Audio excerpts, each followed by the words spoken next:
Ciro López, llevas 50 años pegado al micrófono. No seas cabrón, no tanto. Bueno, espera. Bueno, más o menos. Imagínate, ha pasado tiempo porque esta casa tiene 44 años, la COPE, no Radio Popular. Pero bueno, se lo digo porque ahora es uno de los streamers más seguidos en Twitch. Vamos, que triunfa entre los chavales. Aunque triunfar entre ellos no siempre signifique entenderlos. ¿Qué Benito os gusta más? ¿Álvaro Benito, Camelos, Benito Floro y Arantxa de Benito? Camelos Benito, Benito Camelos. Esa no la pilla. ¿Qué te hacen? Buenos días, Ciro. Sí. Pero fíjate que ya me tiene muy acostumbrado, que ya voy con las orejas tiesas, como No, los globos. Mira, yo preparando esta entrevista he dicho, vamos a ver, es que ahora como está en un mundo de jóvenes, rodeado de chavales de 20 y pico, 30, tal, le hacen muchas bromas con la edad a Ciro. Y digo, me voy a empeñar en decir que es un tío joven, coño, es que Ciro es un tío joven. Pero claro, abres tu libro explicando qué es una ladeira. ¿Qué es una ladeira? Una ladeira es donde en las aldeas, cuando no había ni agua corriente, ni luz eléctrica, entonces no había casi ni cocinas en las aldeas. Estoy hablando de aldeas, entonces, en las casas era lo que se utilizaba para hacer la comida. Era, digamos, la cocina, pero que era un triángulo que ponías en el suelo. Y entonces le ponías maderas por debajo y en ese triángulo depositabas los potes, ¿no? O los colgabas del techo y entonces allí es donde se hacía la comida, tanto para las personas como también para los animales, ¿no? Le da bastantes vueltas a qué tipo de entrevista hacerte. Y claro, como eres, eso decía Quevedo, ¿no? Te podría poner en tu epitafio, eras un hombre pegado a un micrófono. Entonces, como has estado mucho tiempo por aquí, he decidido repasar tu vida en sonidos. ¿Te parece? Vale. Vamos con ella. De España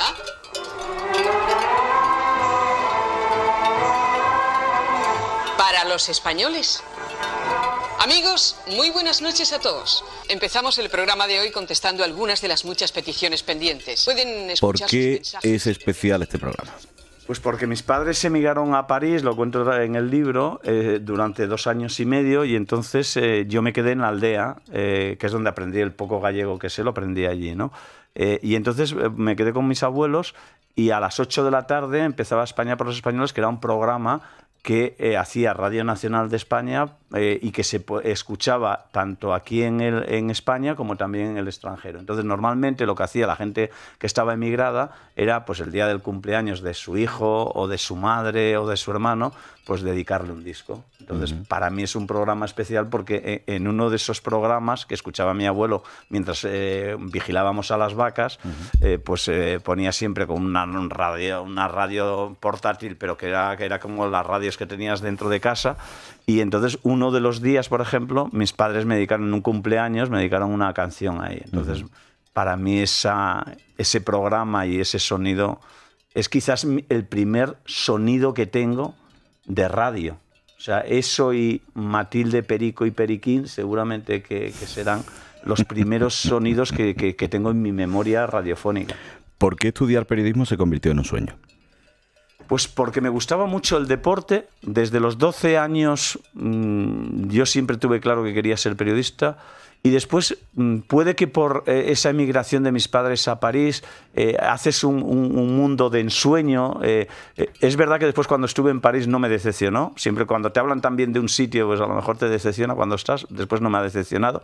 Y entonces siempre tuve muchas ansias de viajar. No sé si forma parte de la genética gallega. Ya sabes que decían que cuando Armstrong llegó a la Luna había un gallego. Entonces, no sé si es por eso, pero tenía claro 2 cosas. Que me gustaba mucho el deporte y que me gustaba mucho conocer mundo. Y bueno, quizás eso es lo que influyó en mi subconsciente para querer ser periodista. Tú entras en el periódico Dicen. Sí. De rebote, por eso te llamas un poco un tío con suerte, ¿no? Porque ha habido suerte, periodos de suerte. Pero bueno, ¿cómo era el periodismo deportivo en España pre-García, digamos? Bueno, era como todos los periodismos, o sea, era esas redacciones en las que la gente fumaba, la gente a las 11 de la noche, cuando ya había entrado en máquinas las páginas, pues bebían su whisky. Era un periodismo romántico, ¿no? Era un periodismo de calle, era un periodismo que después de cerrar, de dar el cierre al periódico, pues te ibas a tomar copas con los compañeros, con los amigos. Era un periodismo, podríamos también definir como un periodismo golfo, que es el que también vivió tu padre, ¿no? Carlos y yo somos de la misma generación, ¿no? Y yo muchas veces cuando yo he sido muy seguidor, y te lo he dicho algunas veces, yo siempre he sido muy seguidor de Carlos. Incluso una vez que había en Barcelona una fiesta, un amigo mío que sabía la admiración que le tenía, cuando yo estaba en Antena 3 de radio, le pidió un autógrafo y una dedicatoria para mí, porque sabía que me iba a hacer mucha ilusión. Entonces me he visto muy reflejado porque, por ejemplo, España para los españoles. A mí que me gusta todo tipo de música. Él abre el programa ahora con esa sintonía. Claro. Y entonces, ¿cuál es el tema? A mí, cuando me dicen, ¿a ti te gusta la música? Digo, sí. ¿Pero qué música? Digo, no, es que me gusta la música, me gusta la canción española, porque es un poco lo que le pasa a Carlos, me gusta el rock, me gusta el blues, me gusta ABBA, me parece que es el grupo pop más importante de la historia de la música, me gustan los Beatles, me gustan los Stones. Entonces, todas esas son memorias auditivas que yo tengo de siempre. Entonces me crié, igual que Carlos, me crié con esos sonidos, ¿no? de la radio.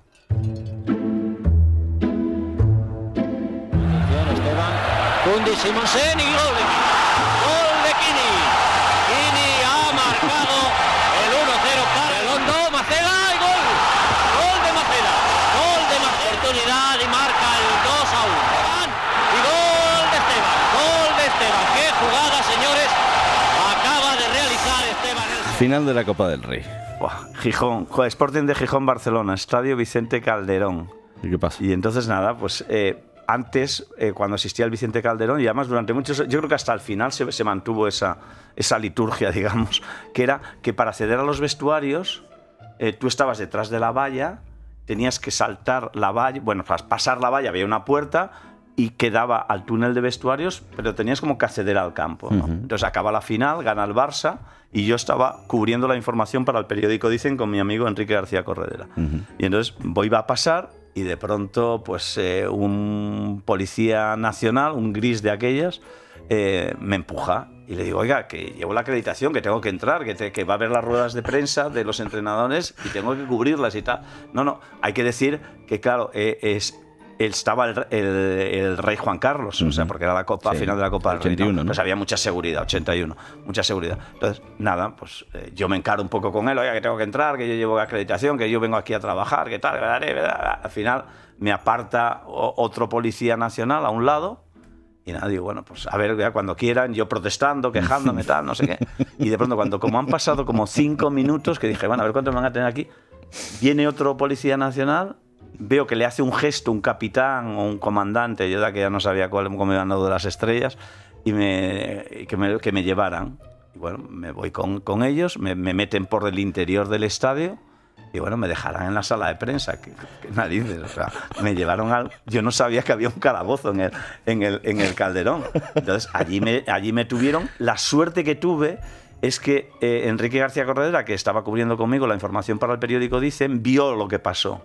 Y entonces dijo, joder, a este tío se entera y me dice, no, está en un calabozo. Entonces habló con Nicolau Casals, que era el vicepresidente del Barça, y entonces gracias a eso pues me liberaron. Pero estuve 2 horas y media, pero lo más divertido es que entro y entonces, claro, el chaval que estaba, había otro allí detenido y no era precisamente para intentar acceder al campo, ¿no? Y entonces el chaval con el que me encuentro, como me ve agobiado y me dice, nah, chaval, tranquilo, tranquilo. Y digo, bueno, tranquilo, no tanto. Dice, nada, tranquilo. Si te van a dar un par de hostias y te van a soltar. Y yo decía, no, si a mí lo que me preocupa son las tortas que me van a dar. O sea, que me van a soltar, ya sé que me van a soltar. Ahora ¿qué te pasa con los calabozos? Tengo una historia. La verdad es que después cuando me llamaron la gente de Penguin para escribir el libro, yo no tengo la suficiente trayectoria, pues sí que no la tengo tienes, los suficientes sí, porque méritos me lo he tragado entero y sí que la tienes. Pero claro, después leyéndolo, Digo, claro, es que hay muchos momentos que seguramente hay pocos periodistas que hayan vivido, que les hayan pasado tantas cosas. O sea, que haya estado 2 o 3 veces en el calabozo tampoco es normal. O sea, tampoco me he dedicado no sé si habla muy bien o muy mal. Claro, pero digo, no me he dedicado por ahí a agredir a la gente o a robar a la gente. O digo, bueno, no Mira sé. esto que tengo aquí. No he encontrado sonido de esto, pero es una parte clave en tu historia. He encontrado esto. Quiero que me describas esta portada y a ver qué te suena. ¿Tienes el nombre del atleta? Para que lo vea la gente que lo está viendo por esto. Es una portada de Don Balón. Bueno, para los que no lo estéis viendo, es una portada de la revista Don Balón de noviembre del 76. Y entonces había una jugadora en el Real Club Celta de Vigo femenino, que de aquella tenía mucho potencial. El Celta llegó a ser campeones de liga, llegaron a ser campeones también de la Copa de la Reina, y había una jugadora que llegó a ser internacional también, y el titular del Don Balón es hombre o mujer. Estalló la polémica. La máxima encestadora de la Liga Femenina de Baloncesto, polo de atracción. Bien, ¿por qué me trae Alberto esta portada? Porque Marisol Paino, aunque ella no lo sepa, pues marcó mi trayectoria en la radio, porque hay un antes y un después. ¿Por qué? Porque en el año, esto es del 76, pero en el año finales del 82 volvió a surgir la polémica. Si Marisol Paino había pasado controles y le daba muy alto la hormona masculina, ¿no? Y entonces, bueno, pues surgió otra vez la polémica, si podía jugar, si no podía jugar, tal, no sé qué. Y de pronto yo, trabajando en el Dicen, ya había acabado la mili, recibo una llamada de José Manuel Muñoz, de un compañero y de Enrique García Corredera, que ya estaban en Antena 3 de radio, pero todavía no había emisora física, solo se emitía desde Barcelona, pero no existía. Y entonces recibo una llamada y me dicen, oye, Siro, que nos hemos enterado que hay un doctor en Valladolid, porque Marisol es vallisoletana, que había operado a Marisol Paino de hermafroditismo. Dice, ¿tú podrías conseguir el teléfono? Dice, porque si consigues el teléfono, yo creo que entras en Antena 3. Porque había una duda. Tú ya habías ido a conocer a José María García y ya... Yo ya había conocido a José María, pero me había ofrecido a José María. En verano de ese año, yo había en el Bernabéu, estuve en una presentación del Real Madrid, y yo le dije, oye, José María, que a mí me gustaría mucho trabajar en la radio y tal. Y me dijo, vaya, llámame en septiembre. Yo dije, lo voy a llamar, igual que al Herrera, sí, lo llama, ni te coge el teléfono, ni se acuerda, que no sé qué. Un chaval como yo, que tenía 22, 23 años, y entonces le digo, si quieres yo llamo a Muñoz cuando llegue a Barcelona, que acabaré la mili, y lo llamo y tal, y hablo con él. Y entonces hablé con Muñoz y me dijo, tengo dudas entre coger a alguien de fútbol o a alguien que cubra el fútbol, pero también todas las secciones, ¿no? Y entonces esto fue lo que me hizo. Yo conseguí ese teléfono, García entrevistó a ese doctor. Deontológicamente, no sé si es muy deontológico lo que hizo, porque reconoció públicamente que había operado de hermafroditismo a Marisol Paino. Entonces, al día siguiente, portada de los medios, fue un boom y tal. Y entonces recibí la llamada de José Manuel Muñoz, me dijo, oye, Siro, ya lo tengo claro, ya no tengo dudas, te cojo a ti. Y por eso Marisol Paino marcó mi vida en la radio, porque igual seguramente hubiera seguido en prensa escrita. Mundial de baloncesto del 86. En el mismo grupo... me sacas todo lo bueno, ¿eh? Oye, tú te has venido aquí a sentarte. Claro. Mundial de baloncesto del 86. Brasil, España y Grecia. ¿Cómo es una bronca de José María García? Bueno, en aquellos momentos las broncas de García normalmente eran verbales. En mi caso fue física también. ¿Cómo? Sí, ¿cómo? Estábamos narrando, porque además José María de aquella viajaba y le gustaba estar en los eventos y tal. Y además era muy amigo del seleccionador, que era Antonio Díaz Miguel. Entonces se vino a Zaragoza y estamos narrando juntos. Partido trascendental para el primer puesto, Brasil-España. España tenía que ganar para ser primera. Si ganaba Brasil, en teoría... Era primera. Pero yo me hice un lío de números y tal, y pensé que iba a haber un triple empate. Y en triple empate ganaba España. Y entonces dije, no pasa nada, perdió España por 3, estoy narrando, no pasa nada porque España está clasificada como primera de grupo, ¿qué tal? García entra al trapo, qué bien, no pasa nada, fenomenal, nos enfrentaremos a no sé quién, y de pronto Andrés Montes entrevista a Ari Vidal, que era el seleccionador brasileño. Y me dice, bueno, hemos ganado, era muy importante ganar porque además esto nos asegura el primer puesto. Y bueno, me mira García como diciendo, ¿cómo? ¿Qué estoy oyendo? Y entonces me dice, me hace señas así con los dedos, corta, para dar paso a publicidad. Sabes que son señas que al final utilizamos para dar paso a publicidad y tal. Y yo digo, voy a dar paso a publicidad cuando ya no me quede más remedio, cuando el toro ya esté pinchado y tal, y que le hayan puesto banderillas y que ya esté un poquito relajado. Y claro, el toro, antes de las banderillas, ya no pudo aguantar y me hace ¡boom! Y me suelta un sopapo por detrás, que saltaron los cascos. O sea, era como ahora que hay mucha documental, mucho, no sé, ha estado dando bastantes entrevistas, José María. Sí, mucho. ¿Es tanto como dicen? Es decir, de cuando se cabreaba. Sí, pero es perro ladrador, poco mordedor. Sí, José era de los que en antena le gustaba que todo quedara muy bien, de que no hubiera fallos, que no hubiera errores y tal, y entonces saltaba, o sea, pero después, fuera de antena, yo creo que en la historia de García no echó a nadie.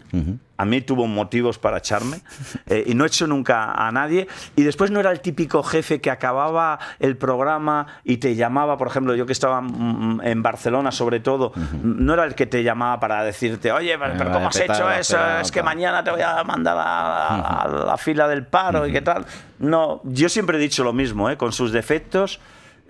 Para mí José María es el mejor jefe que he tenido, en todos los aspectos, del que más he aprendido, y después el tío que siempre ha sabido estar al lado de su gente cuando lo hemos necesitado. Nada me debe esta casa, nada le debo a esta casa. Esta casa me ha dejado ser yo, me ha dejado equivocarme y me ha permitido acertar. Hemos triunfado, hemos arrollado. Antena 3 ha muerto.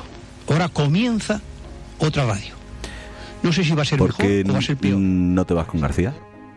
Porque, y después él, con el tiempo, y todavía hace poco hemos hablado de ese tema, incluso públicamente, yo creo que él se equivocó.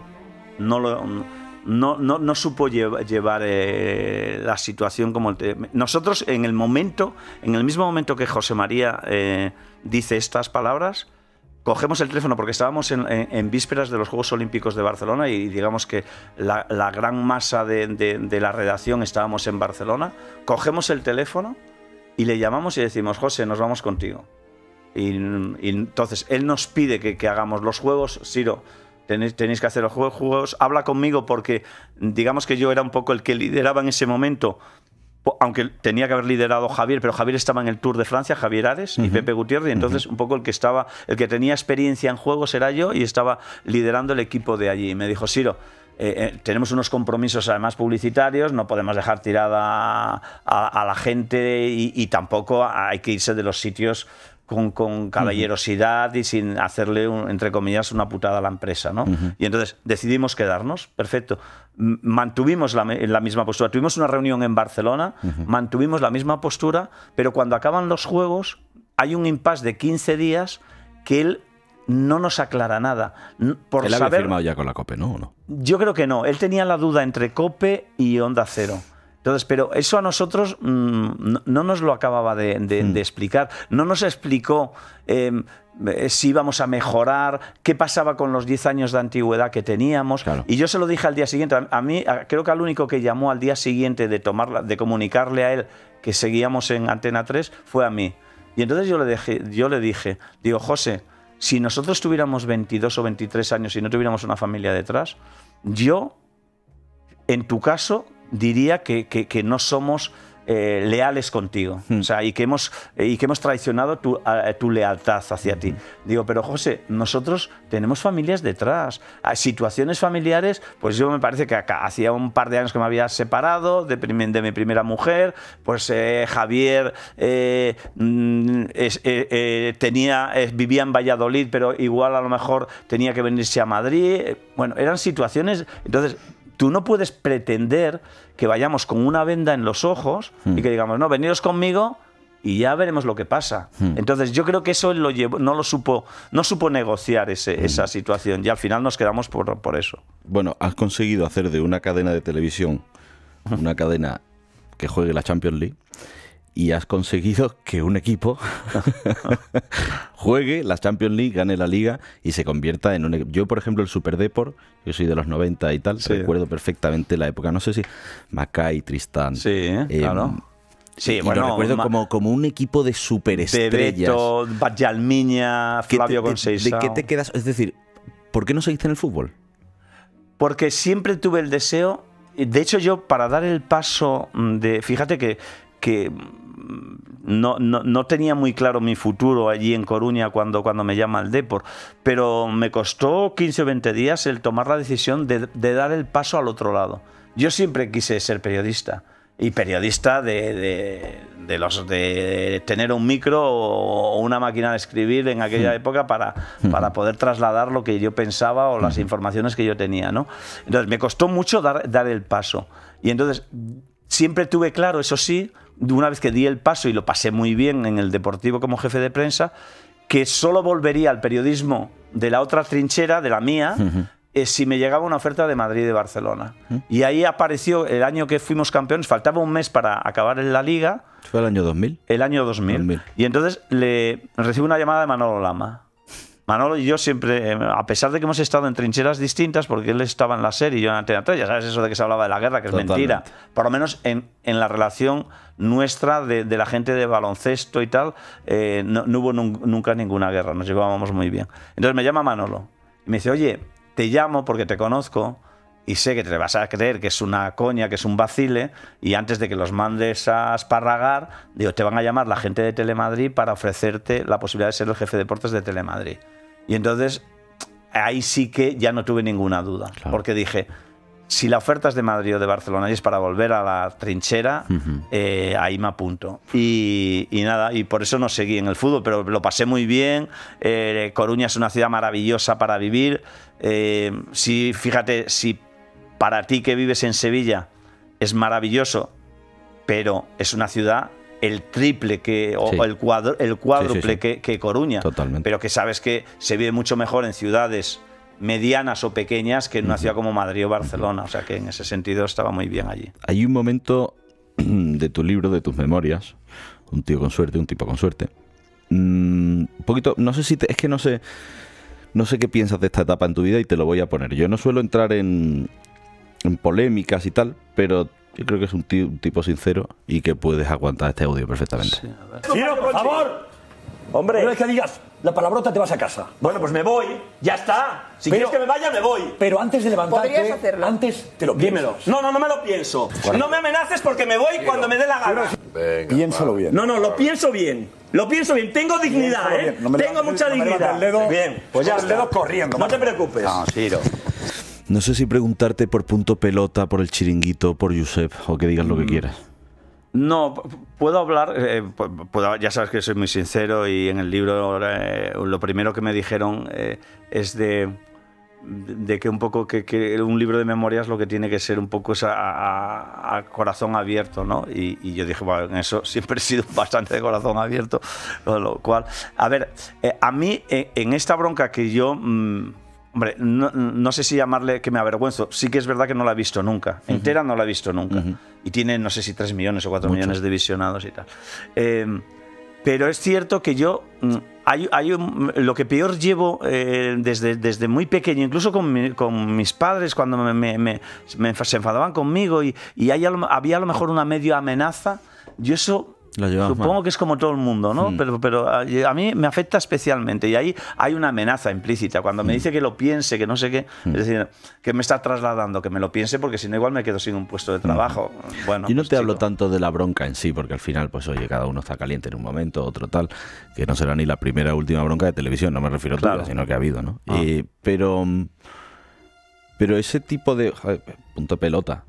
ahora el Chiringuito, al final eso tiene parte de tu ADN. Sí, ¿no? sí. Y yo no me avergüenzo de estar allí. Y yo siempre decía lo mismo y lo digo. O sea, es un programa que te da mucha popularidad, pero que te quita mucho prestigio. Porque entras en broncas que no es lo mejor para tu imagen, para la imagen que tú puedas haber ido construyendo a lo largo de los años, ¿no? Y después... hay a gente a lo mejor que le afecta más y a gente que le afecta menos. Mira, Estábamos hablando con Tony, está Iñaki, por ejemplo. Iñaki Cano es uno de mis mejores amigos, hemos trabajado juntos, hemos hecho un programa juntos y tal. A Iñaki, que es menos pasional que yo, aunque lo es también, y es de cuando le tocan la fibra, salta, pero Iñaki no entra en mucha bronca, o sea, entonces, si no eres muy pasional, te afecta menos a tu credibilidad y a tu esto.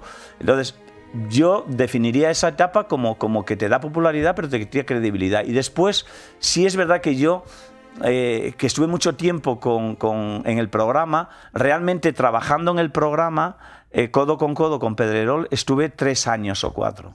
Y ahí me di cuenta de que nuestra visión del periodismo, incluso nuestra visión personal de la vida, no tiene nada que ver, ¿no? Porque hay gente que dice, oye, pero tardaste en verte, estuviste con él trabajando 12 años, porque habíamos estado en la radio.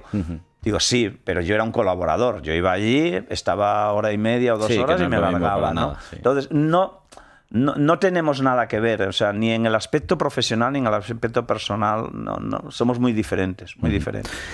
Bueno, luego vendría Colgados del Aro, vendrían muchas cosas. Cambió mi vida, Colgados cambió mi vida. Pero es que lo que sí imagen. que de verdad ha cambiado tu vida es esto. Bueno, voy a la siguiente página. No, no más. por favor. Hombre, tengo que acabar esta página, claro, es que si no... The Sunglaze. Kika takes out her trendy sunglaze. ¿Hay alguien más por ahí de a Rosy le des gracias? No es el Aldeyo. ¿Qué te digo? El que le llegaba la hasta el cuello. Este es mi hijo. Y Rafa TP91. Gracias, Rafa, por suscribirte el día de mi cumpleaños. Y Cristol también se ha suscrito, Siro. Entonces ya Ya está mirando está. el otro canal, Mira, tengo hasta I5415 para que me cuentes cómo estás viviendo esto, porque eres muy divertida. O sea, yo te veo en tu canal, te veo con Ibai cuando vas a algún evento y es que empastas muy bien con ellos. Bueno, yo también siempre... el libro al final se llama Un tipo con suerte, porque yo digo que qué mayor suerte puede tener una persona que es tener salud y después dedicarse a lo que hubiera sido tu hobby, que encima te paguen, ¿no? Entonces, ¿qué más suerte puedo tener?